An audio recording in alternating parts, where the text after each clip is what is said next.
તમારે કોઈને માનો કે કોઈ ભૂખ્યું છે તો અધ્યાત્મ તો એવું કહેતું જ નથી કે તમારે રોટલી નો આપવી જોઈએ. એ તો એવું જ કહે છે કે જ્યાં સુધી તમે રોટલી આપતા નથી ત્યાં સુધી તો તમે આધ્યાત્મિક જ નથી. હા, એ ઉલટું છે. જો એક જ ગીતામાં એવું કીધું છે કે જ્યાં સુધી સામેવાળો ભૂખ્યો છે ને એનું કારણ અહીંયા તમે પણ છો જ એમાં ક્યાંક ને. એ ભૂખે મરે છે તો એનું પાપ આપણને પણ છે જ સમાન રીતે. કેમ કે આપણી જવાબદારી હતી એની વ્યવસ્થા કરવાની. આપણે ન કરી શક્યા કોઈ કારણસર વ્યવસ્થા. એટલે ભૌતિક ઉપકારનો એવું કોઈ ન માની લે કે ભૌતિક ઉપકારની આપણે ફેવરમાં નથી. એવું નથી.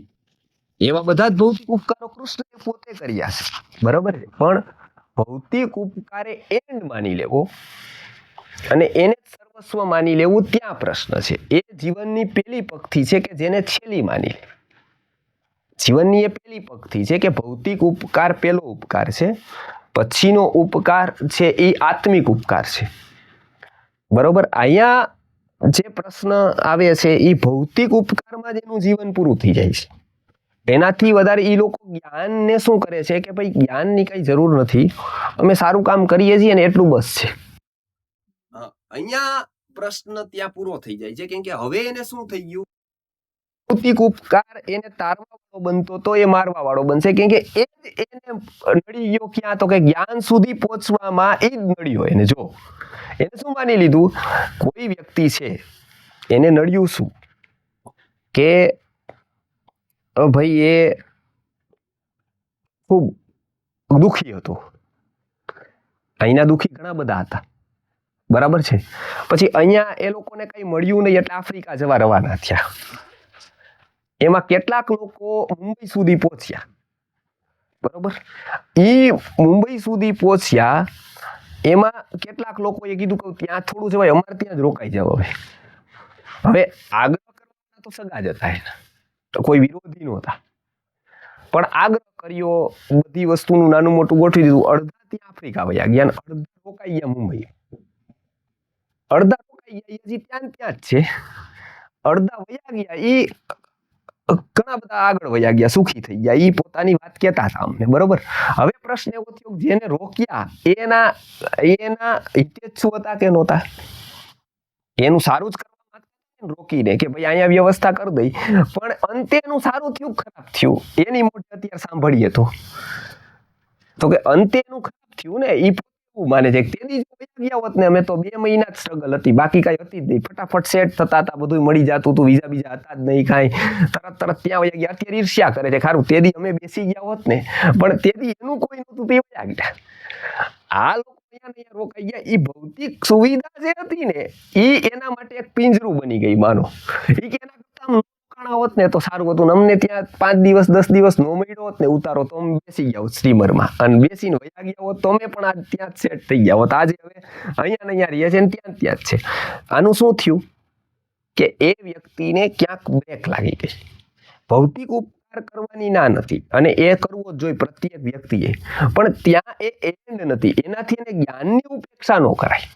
એનાથી બધું આવી ગયું એવું ન થાય, બરાબર. એનાથી એક પક્ષ આવ્યો, બીજો બહુ મોટો પક્ષ બાકી છે. એટલે એ ત્યાં તકલીફ છે કે એ ત્યાં બંધાઈ જાય છે ને એવું કરી દે છે કે હવે મેં આટલું કરી દીધું ને હવે મારું પૂરું, હવે મારે કઈ કરવાની જરૂર નહીં. જો એવું કોઈ પણ માની લે ત્યાં શું થાય, ત્યાં એનો વિકાસ શું થાય છે. સપોઝ એક કરોડપતિનો છોકરો છે, એ એક જગ્યાએ એને આપી દીધી તારે આ સંભાળવાની છે. એ જો એવું માની લે કે આટલું મેં કરી દીધું હવે મારે પૂરું થઈ ગયું, મારે બીજું કઈ કરવાનું જ ન હોય, બરાબર. હવે ત્યાં શું થયું, તો એનો વિકાસ ત્યાં અટકી ગયો. એ એટલામાં જ એને બધું જ માની લીધું. તો આવું જેમ થાય એમાં ત્યાં એન્ડ થાય છે એ પ્રશ્ન છે. ભૌતિક ઉપકાર કરે ને એને શરૂઆત ગણે, ઓકે, એ સારી વસ્તુ છે, પણ ત્યાં એન્ડ નથી. એને હંમેશા એવું વિચારવું જોઈએ કે આ તો હું ભૌતિક કરી શકું છું, આત્મિકમાં હું એવું શું કરું કે જેથી આ જ પરમેનન્ટ ઉપકાર થઈ. કેમ કે ભૌતિક વસ્તુ કરીને બહુ લિમિટેડ કરી શકશો. કોક માટે, કોકને તમે જમાડશો માનો, કેટલો ટાઈમ જમાડી શકશો એને? 1 ટાઈમ 2 ટાઈમ, કેટલા ટાઈમના પ્રોબ્લેમ સોલ્વ કરશો, કેટલી વાર જમાડશો એને, બરાબર. એને કરતા એને કામ આપી દો તો પરમેનન્ટ જમી શકશે. તમારી ડિપેન્ડન્સી નહીં રહે કોઈ. એટલે કુદરત હંમેશા એવું માને છે કે દરેક વ્યક્તિને સ્વતંત્ર કર્યો છે. તો વ્યવસ્થા આત્માને કેન્દ્ર બિંદુ બનાવવો ભૌતિકતામાં પણ એવું આપણે ત્યાં મહત્વ છે. એટલે ભૌતિક ઉપકાર કરવો જ જોઈએ. અતિથિ સત્કારથી લઈ નાના ભૌતિક ઉપકારો જ કરવા જોઈએ, એમાં કોઈ વાંધો નથી.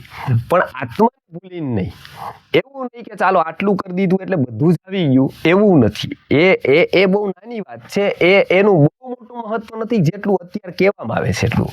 એ વસ્તુ નાની છે, એનું મૂલ્ય નાનું છે. એ સારી વસ્તુ છે પણ એનું મૂલ્ય નાનું છે. પણ એ જ વસ્તુ તમે આત્મિકમાં કરો. સપોઝ જમાડવા છે કોકને, તો એવા વ્યક્તિને જમાડો કે જે આત્મા માટે ઈચ્છે. તમારે પૈસા દેવા છે, એવા વ્યક્તિને આપો કે જે આત્મ વિકાસ માટે તત્પર છે. બરાબર છે?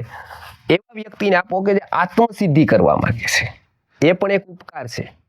પણ એનો ઉપકાર શું થશે કે એને આત્મસિદ્ધિ માટે લાગશે. અને એકને આપશો કે ભાઈ આલે તને 50,000 લગ્ન કરવા છે, ઓકે, પણ એ શું કરશે? તો કે લગ્નમાં પૈસા વધશે, હનીમૂન કરવા જશે, અથવા તો ભોગ વધારે ભોગવશે, અથવા બીજું કંઈ કરશે. તો એ વ્યક્તિને એવી વસ્તુ નથી કે એને ન આપવા, પણ એના કરતા બીજો વ્યક્તિ વધારે ઉત્તમ કામ કરે છે, એમાં નિમિત્ત બનો. હંમેશા શાસ્ત્રકારોએ શું કીધું કે ઉત્તમ કામ, ઉત્તમ વ્યક્તિનો પાર્ટ બનો. તમે પાર્ટ જ બનવાનું છે તો કોના બનો? તો કે ઉત્તમના પાર્ટ બનો. ભૌતિક વસ્તુ છે પણ કઈ કરો તો કે ઉત્તમ માટે નહીં કરો, જે સીડી બનતી હોય તમારી.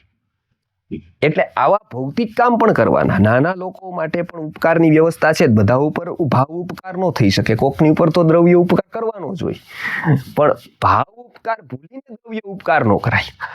આપણને ક્યાં તકલીફ પડે છે? જે આવું કામ કરવા વાળા લોકો એવું કહે છે, અમે જ આપણી જ સંસ્થા તમને ગણું તો કેટલો દ્રવ્ય ઉપકાર કર્યો છે. આજે હજારો લાખો બાળકોને સ્વસ્થ થવા માટે તો કોઈ દ્રવ્ય આપ્યું છે. સપોઝ સુવર્ણપ્રાશન હોય, બીજું હોય, બરોબર છે. હજારો લોકોને કદાચ અમે જમાડ્યા પણ હશે ગુરુજીથી લઈને અત્યારે ફ્રીમાં, બરાબર કે જે, પણ એટલું કરીને એવું નથી માનતા કે ત્યાં એન્ડ છે. એ તો એક નાની અમથી વ્યવસ્થા છે, એને એટલું બધું મહત્વ જ નથી. આટલું બધું કરીને એવું જ માની છે કે આ તો વસ્તુ નાની જ છે. હા ગુરુજી, મારો એક પ્રશ્ન છે કે ભગવદ ગીતા છે એ બરોબર આખી સમજી લીધી અને જાણી લીધી, તો એટલું પૂરતું છે કે એના સિવાય હજી પાછા પુરાણો ને ભાગવત ને આ ને કેટલા બધા પુસ્તકો ને બધું વાંચવું પડે તો જ આખું અધ્યાત્મ સમજ્યા કહેવાય? ભગવદ ગીતા આખી વ્યવસ્થિત સમજી લીધી હોય તો એ પૂરતું ગણાય? ભગવદ ગીતા પેલા આખી સમજી લેવી એ બહુ કઠિન છે.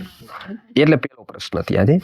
હવે એવી વસ્તુ છે કે એ સમજવા માટે એ બધું અલગ અલગ નથી. પેલી વસ્તુ, બરાબર, આપણે એમ કહીએ કે ભાઈ મારે કરોડો અબજોપતિ થવું હોય તો એવું ખરું કે એક ધંધામાં એક જ ધંધો કાફી કે મારે મિનિમમ 15-20 કરવા પડે?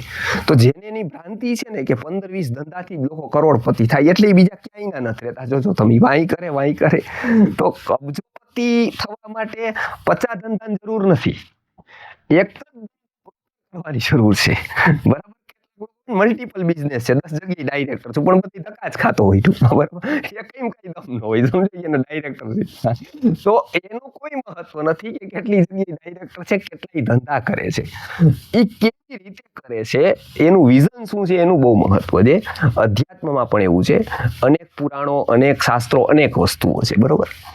ભગવદ ગીતાએ શું કર્યું છે કે એવું અનેકનું મહત્વ નથી, એક જ ઉપર ફોકસ કરો. હા, એ એકથી અનેક આવી જાય. ભગવદ ગીતામાં શું છે કે એક બહુ મોટો પ્લસ પોઈન્ટ એ છે, એટલે બધા જ શાસ્ત્રકારો ભગવદ ગીતા ઉપર એક વાક્યતા ધરાવે છે. બધા જ લોકો જે પરસ્પરમાં વિરોધી મતો ધરાવે બીજી બાબતોમાં, ભગવદ ગીતામાં એક મત ધરાવે છે. એ એક મત એટલે એમાં દરેક સ્તરના વ્યક્તિને સ્તર મુજબનું માર્ગદર્શન છે, જે કઠિન છે એવું કેવું. કેમ કે એટલી સમજવું કોમ્પ્લિકેટેડ છે. જો વ્યક્તિ છે ને એક લીટીમાં બધું સમજી શકે. કોઈક તમે એક ચહેરો સમજાય કે આ એટલે આ, તો એટલું જ સમજી શકેલો, પણ અનેકવિધ ચહેરા નો સમજાય. કૃષ્ણના અનેકવિધ ચહેરા છે. એક કૃષ્ણ છે એ અનપ્રેડિક્ટેબલ છે, કેમ કે એના અનેકવિધ ચહેરા છે. એ એક વાતમાં સમજી જ ન શકે, કેમ કે એ જગતનું જ્યારે તમે કરો ત્યારે તમારી અનેકાંત દ્રષ્ટિ હોવી જોઈએ. કોઈ એક જ વસ્તુમાં એ ખંડન કરશે, એની વસ્તુ એ કહેશે પાછા. હમણાં ભૌતિકતામાં એવું થયું, એવું જ ગીતામાં કહે છે. એકની ગીતા એવું કહે છે ભૌતિકતા સાવ હોવી જ ન જોઈએ, બરોબર, આત્મા જ સર્વસ્વ છે. એ જ ગીતા કહે છે કે ભૌતિક ઉપકાર જેવો કોઈ ઉપકાર જ નથી બીજો. એ તો કરવું જ જોઈએ પ્રત્યેક. હવે આવી બે વાતનું ક્યારે તમે સમજી શકો કે એક કયા એંગલથી કહેવાય છે, બીજું ક્યાં? એટલે બે વસ્તુ. કેટલાક વસ્તુ એની એક લીટીનું સીધી લીટીનું જીવન હોય, જેમ બુદ્ધ મહાવીર છે. તો મહાવીર સામે કોઈ વ્યક્તિ આવી અને કોઈ ચોર આવશે, લૂંટારો આવશે કે મારવા વાળો વ્યક્તિ આવશે, એ મહાવીર ઉપર પ્રહાર કરશે સપોઝ, તો મહાવીર શું કરશે એને એ પ્રિડિક્ટેબલ છે કે નથી? આપણે પ્રિડિક્ટ કરી શકીએ? આપણે કોઈ જ્યોતિષ જવાની જરૂર નહીં, આપણે આગાહી કરવાની જરૂર નહીં, બરોબર? આપણે આગાહી કરી દઈ કે ભાઈ મહાવીર ઉપર કોઈ પ્રહાર કરશે તો મહાવીર અભયદાન જ આપશે એને, મહાવીર એની ઉપર જરાય પ્રહાર નહીં કરે, પ્રેડિક્ટેબલ છે મહાવીરનું. બુદ્ધ જીવન છો કે બુદ્ધ ઉપર કોઈ કાંઈ પણ એક્શન કરશે તો બુદ્ધ કરુણા જ રાખશે, બુદ્ધ સામે સિંહ આવી જશે માનો, બરોબર? અને બુદ્ધને ખાવા માટે પણ પ્રેરિત થશે તો બુદ્ધ ઈ સિંહને મારશે નહીં. આપણે કહી શકશું આ વસ્તુ? કહી શકશું ને કે બુદ્ધનું જીવન જ જોતા એક લીટીનું સીધી લીટીનું છે કે બુદ્ધ આગલું સ્ટેપ બુદ્ધનું શું તો પ્રેડિક્ટેબલ છે. કૃષ્ણનું એવું નહીં કહી શકાય કે હોય સિંહને પણ મારી નાખે, હોય એવું કે અત્યારે જરૂરી હતું આ સિંહ, નકર સિંહ મારા કરતા 50 ને ખાઈ જાત, બરાબર? એ પ્રેડિક્ટેબલ નથી એનું, કેમ કે એક લીટી નથી, એની વસ્તુઓ અનેક સ્તર ઉપર છે કે એ ક્યારેક શરીરના સ્તર ઉપર છે ત્યારે એનું ત્યારે એનું માર્ગદર્શન શરીરનું જ હશે કે શરીરનું ધ્યાન રાખવું જોઈએ, ક્યારેક એ આત્માના સ્તર ઉપર હશે તો એમ કહેશે કે શરીરમાં જ પડે તો અસુર કહેવાય છે, શરીરમાં જ ધ્યાન રાખે તો સૌથી ખરાબ વ્યક્તિ છે. તો આને સમજવા માટે ગીતામાં એ બીજી વસ્તુ એક છે કે એટલે ક્યાંક ક્યાંક કોમ્પ્લિકેશન છે, કેમ કે અનેક સ્તરની વાત કહેવાતી હોય ત્યારે એ સ્તરનો જે વ્યક્તિનો હોય તો સમજી નથી શકવાનો. આજે ઈ સ્તરનો જે વ્યક્તિ નથી કેમ સમજવાનો? એન્જિનિયર વાત કરે તો ડોક્ટર કેમ સમજવાનો? ડોક્ટર વાત કરે એન્જિનિયર કેમ? એટલે ભગવદ ગીતા એક સારી રીતે સમજાઈ જાય તો બીજા શાસ્ત્રોમાં જે કીધું છે ને એ જ અહીંયા કીધું છે, પણ સ્તર મુજબ કીધું છે. એટલે બીજું અત્યારે કદાચ ન સમજાય, ન થાય તો બધા સામાન્ય વ્યક્તિઓ માટે સારરૂપ જે કીધું છે અત્યારના કાળને અનુરૂપ, કે બાકી બધામાં તો ખૂબ જ અલગ ને વિસ્તાર ને સૂક્ષ્મતા છે. તો અત્યારના કાળ મુજબ જે એક કહેવાય કે એક જગ્યાએ બધું મળે તો એવું ભગવદ ગીતા છે. એટલે દરેકમાં સ્તર ઉપરનું માર્ગદર્શન છે, એમાં કોઈ એક વાતને પકડી નથી, બાકીમાં તમારે એક વાત હશે કોઈક, અને એટલે એ સમજવું સહેલું પડશે કે ભાઈ કોઈ એક વાત જ છે એટલે એનું જોજો, એનું સહેલું પડે, એની પ્રખ્યાતિ સહેલી થાય, એની પ્રસિદ્ધિ સહેલી થાય, કેમ કે વ્યક્તિને માણસને છે ને એ એક જ છે, કોઈ એક વસ્તુથી પ્રસિદ્ધ થાવ તમે જોજો, તમે મલ્ટિપલ વસ્તુથી પ્રસિદ્ધ ન થાવ, કેમ કે વ્યક્તિનું એવું માણસ જ નથી, તમને કોઈ એકથી ઓળખી લે વ્યક્તિ, પછી તમે ચાહે ગમે તેટલા બનો ની રિયો ગાંઠિયા વાળા છે, રિયો તેલ વાળા છે એવું, એટલે એક વસ્તુથી તમે પ્રસિદ્ધ થાવ, કેમ કે વ્યક્તિ એવું છે. પણ મલ્ટિપલ થી નો થાય. જ્યારે કૃષ્ણનું જીવન શું છે? મલ્ટિપલ એંગલનું છે. એટલે ગીતામાં જે મહત્વ બતાવ્યું ને એ અનેક સ્તરનું માર્ગદર્શન છે, નાનામાં નાના વ્યક્તિથી લઈને મોટામાં મોટા વ્યક્તિ સુધી. એટલે અત્યારના કાળમાં ભગવદ ગીતા છે એ આપણા સ્તર મુજબ સમજવી જરૂરી છે કે આ વસ્તુ એને આ રીતે કીધી છે, આ વસ્તુ એને આ રીતે કીધી છે. અને સેકન્ડ, એમને જે બી કીધી છે એ અત્યારનો કાળ છે એ શ્રદ્ધા કરતા યુક્તિને મહત્વ આપે છે. કેટલીક વસ્તુઓ શ્રદ્ધાથી માની લેવાની હોય, ભગવદ ગીતામાં બધી કીધી એમાં શ્રદ્ધાનું એટલું બધું નથી કીધું, યુક્તિથી વાત કીધેલી છે. એમાં એમને જે કર્મ વ્યવસ્થા સમજાવી શ્રદ્ધાથી નથી સમજાવી એને. એટલે જો બીજે બધી જગ્યાએ પ્રશ્નો થાય અને અહીંયા થયા, એમાં બહુ મોટો ફરક છે. અર્જુને બધી જ વાતના પ્રમાણ માગ્યા છે, એવું નથી કીધું કે તમે કયો છો ને હું માની જ લેવાલો. હવે તમારા જેવી વ્યક્તિ કહેતી હોય તો મારે પ્રશ્ન થોડો કરાય, મારે માની જ લેવું પડે, એવું એને નથી કીધું. એને પ્રત્યેક વાતમાં પ્રમાણ માગ્યા છે, પ્રશ્નો કર્યા છે, એ પ્રશ્ન પૂછ્યા છે એના જવાબ આપ્યા છે. એટલે કોઈ પણ વાત છે એમાં યુક્તિ પ્રધાનતા છે, વ્યક્તિ પ્રધાનતા નથી. વ્યક્તિ શું કે જેનું મહત્વ નથી, વ્યક્તિ યુક્તિ શું આપે છે, વ્યક્તિ એની પાછળનું કારણ શું આપે છે, એની પાછળનું પ્રમાણ શું આપે છે એ મહત્વનું છે. એટલે ભગવદ ગીતામાં એવું કોઈ ચોક્કસ વ્યક્તિ આધારિત નથી કે આ વ્યક્તિએ કીધી એટલે માની લેવાનું, કેમ કે કોઈ વ્યક્તિ કહેતી જ નથી કાંઈ. એટલે એક એવું છે કે બીજું આ છે કે એમાં યુક્તિ પ્રધાનતા છે, એટલે કોઈ વ્યક્તિના ઇન્ફ્લુઅન્સથી એને માનવાનું નથી કીધું ત્યાં, પણ એમને કીધું છે કે આ આવું છે એટલે માનવાનું. ને ત્રીજી વસ્તુ સૌથી મહત્વની કે એને પોતાનું કાંઈ એમાં નથી કીધું, જ્યાં જ્યાં કીધું છે ને એમનું કીધું છે કે આ અહીંયા કહેવામાં આવ્યું, આ અહીંયા કહેવામાં આવ્યું, આ સાંખ્યમાં કહેવામાં આવ્યું, આ યોગમાં કહેવામાં આવ્યું, એને કંઈ નથી કહેવાનું. એને કીધું છે કે જે વસ્તુ જ્યાં જ્યાં સારી લાગી, જે જગ્યાએ આટલું આટલું સત્ય પડેલું છે એનું અહીંયા દિગ્દર્શન છે. આ આટલા પોઈન્ટ છે. એટલે ભગવદ્ ગીતા આજના કાળે પણ એટલી જ ઉપયોગી છે, આજના કાળે વધારે ઉપયોગી છે, કેમ કે અનેક જગ્યામાં જે સત્યો છે એ એક જગ્યાએ ગ્રથિત થઈ અને કીધેલા છે. એમાં માત્ર ધ્યાન એક જ રાખવાનું છે કે એમાં અનેક સ્તરની વાત છે, એટલે એ સ્તરને આપણે એ જ એંગલથી લેવી પડે, નહીતર એમાં ન સમજી શકીએ આપણે કે આ કઈ સ્તરે ને કયા એંગલથી આ વાત કીધી. કેમ કે કેટલી બધી વાતમાં વિરોધ, અને કોઈ પણ વ્યક્તિ ઉપરના સ્તરે જઈને વાત કરશે ને એટલે 100% લોકોને બે વાતની વચ્ચે વિરોધ લાગવાનો છે. કેમ કે બે એંગલ અલગ અલગ હશે, એ કહેવા વાળો એક વ્યક્તિ હશે, બેની પરિસ્થિતિ અલગ હશે, બેના એંગલ અલગ અલગ હશે, અને બેનું ઓડિયન્સ અલગ અલગ હશે. હવે એક જ ઓડિયન્સ સાંભળે જે છે, બે ઓડિયન્સની અલગ અલગની વાત, એક જ બે વાત છે. અને એનું સરસ ઉદાહરણ છે કે ભાઈ એક છે બાપુજી, ઈ એને સમજાવે છે કે તું પેલું જે પીતો તો બીડી, ઈ પીતો નહીં, તું બીડી પીતો નહીં. એને વારંવાર સમજાવે છે, છોકરો માનતો નથી. એટલે ગુરુને કહે છે કે તમે આને સમજાવો, કંઠી બાંધી દો. એટલે ગુરુ એને આઈડિયા આપે છે કે તમે એક કામ કરો, એવી રીતે કોઈ બીડી ન મૂકે, બરાબર, તમે એક ધીમે ધીમે એને મુકાવો. તો કે તો શું? તો કે પાપનો ડર બતાવો.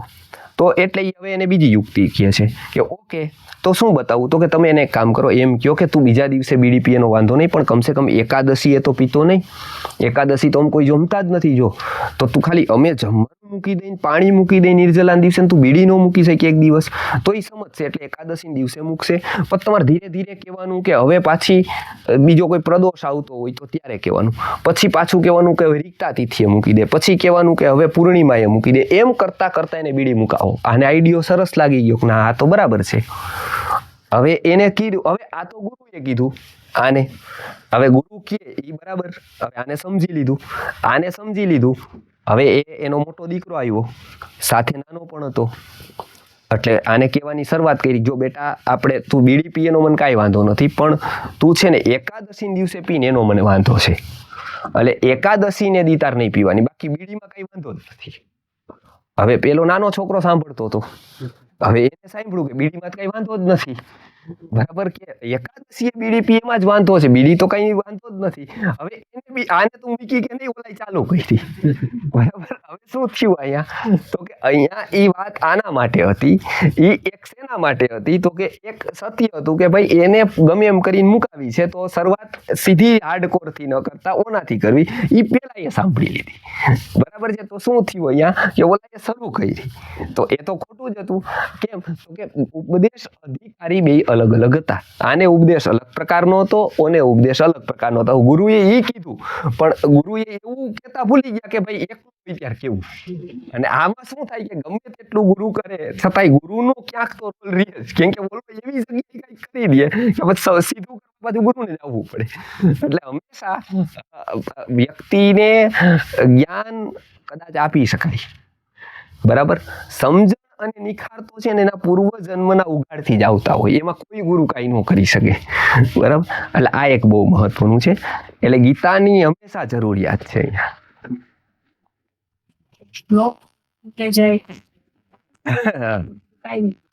હા, પણ ઈ સમજ માટે બીજા બધાની જરૂર છે.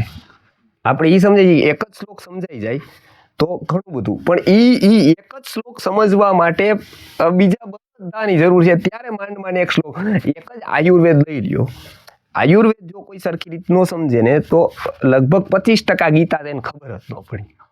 એક તો સાત્વિક આહારનો જ કન્સેપ્ટ ક્લિયર ન થાય કે ગીતા સાત્વિક કે છે ને આપણે સાત્વિક માનીએ છીએ, એમાં કેટલો બધો ફરક છે. એ જે સાત્વિક એવું નથી કહેતા, એ રાજસ આહાર કેવો કહે છે, એ તામસ આહાર એટલે શું વર્ણન કરે છે, એ નો સમજાય. અચ્છા, મનોવિજ્ઞાન નો સમજાય તો બીજી 25% ગીતા નો સમજાય, કેમ કે એને સાયકોલોજી ખબર જ નથી કોઈ મનોવિજ્ઞાન, તો એને ખાલી યુદ્ધ જ સમજાય. અને એટલું સમજીને એવું માનતા રહે કે મને 25 વાર ગીતા વાંચી, 50 વાર વાંચી, પણ એક ઉપદેશમાં જે સાયકોલોજી છે કે એની શરૂઆત ક્યાં શ્લોકથી કેવી રીતે થાય, તો એ બહુ મહત્વનું છે. ખાલી વાંચી નાખવું એવું નથી. તમને બીજા વિષયનું જેટલું જ્ઞાન વધારે હોય ને આસપાસનું, એટલી ગીતા વધારે ખબર પડે. એટલે એક જ શ્લોક કાફી, પણ એને સમજવા માટે લાખો શ્લોક જરૂરી.